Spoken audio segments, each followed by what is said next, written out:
today we're going to talk about something very important, keeping our body healthy. Our health is one of the greatest blessings we have, so we must take good care of it.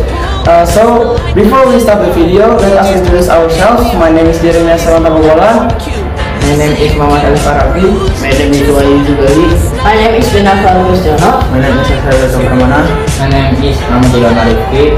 So enjoy the video. Bye. First, we need to exercise regularly. We can jog, ride a bicycle, play sport, or even do simple stretching every morning. Second, we should eat healthy food. Eat more vegetables, fruits, and drink enough water. Avoid junk food and too many sugary drinks.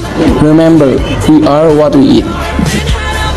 Third, keep your body clean and get enough rest.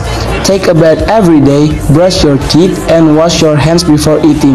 Also, sleep at least 7 to 8 hours each night so your body can recover.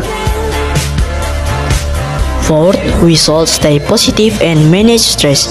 A happy mind makes a healthy body. Do things that make you smile, like reading, praying, or spending time with friends and family.